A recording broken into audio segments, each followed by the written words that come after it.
station. This is Houston. Are you ready for the event? Station. Radio Iowa, this is Mission Control Houston. Please call station for a voice check. Station, this is Matt Kelly with Radio Iowa. Do you hear me? I have you loud and clear, Matt. It's good to hear your voice. You too, Peggy. It's always a pleasure. Thanks much for taking the time. One of the ways that many of us celebrate Christmas is with a big meal with family. Tell me about your dinner plans on Sunday with your space station family.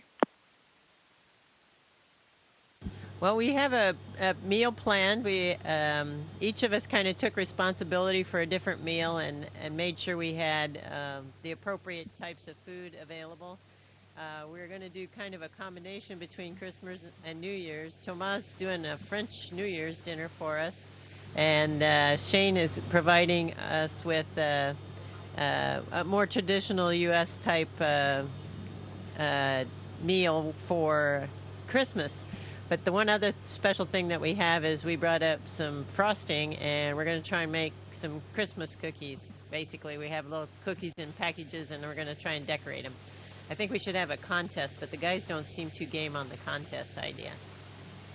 I heard tell you're going to have some hot cocoa, too.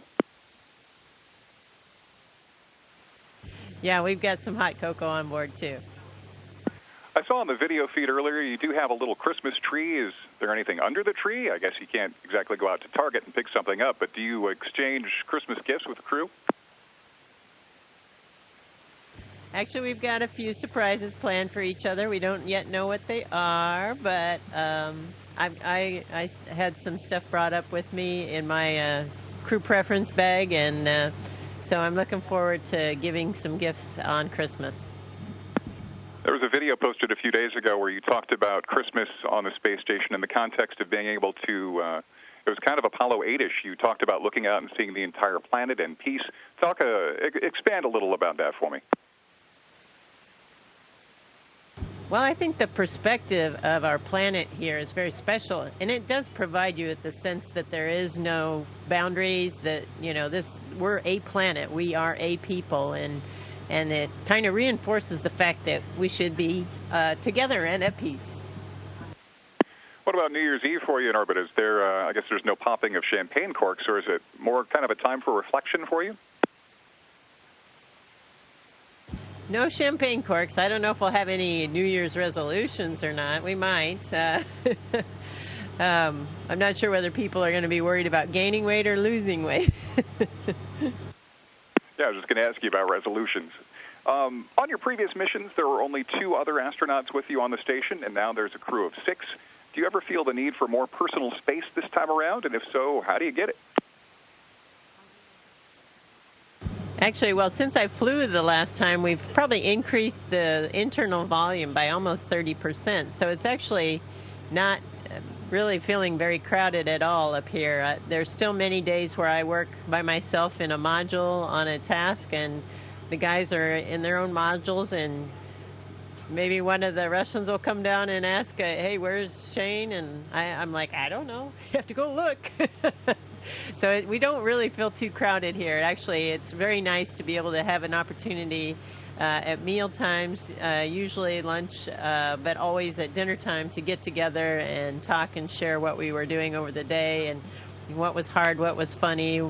It's fun to get together at the end of the day. Kind of along those same lines, you're the only woman up there with 5 men. Even on a space station, I suspect the guys can be guys. Is there ever any uncomfortable times for you? I mean, do you have to be kind of the mom or the older sister, or are they all behaving and being respectful? Oh, these guys are actually really wonderful. I am really privileged to work with them. You've said that one of your biggest challenges on these long missions is a lack of variety in your space food. You've got a Frenchman with you this time, so has that improved the situation for you? Well, actually, Takuya Onishi, a Japanese guy, was up here before, and he didn't get to eat all his bonus food. So we've been tasting on that, as well as Thomas Pesquet's French food. So we're having a good time with a little bit more variety than normal. I don't know how long the leftover Japanese food will last, but hopefully we'll be able to share some more of Thomas' French food. You're still listed as flight engineer. When do you again become the commander, and is there a ceremony for that, and how does that change your daily routine? Yeah, now that we have 6-person crew, the 2 Soyuzes actually overlap, and so the commander on the station is the experienced person that was on board prior to our arrival, and we will change over when he goes away. Then I will become the commander for the second half of the mission. So it should be in the end of February or April, whenever that event happens, and then we will have a handover ceremony, per se, of handing over that command. Fantastic, Peggy. I'm told we're out of time. Thank you again very much for the time. Godspeed from Iowa. Thanks, and you guys try and stay warm there. We will. Got a cold front coming in. It might have snow for Christmas. Station, this is Houston. Sounds ACR. like it's been very cold there. That concludes the event. And guests from Radio Iowa. Station, please stand by while we reconfigure video and audio communications.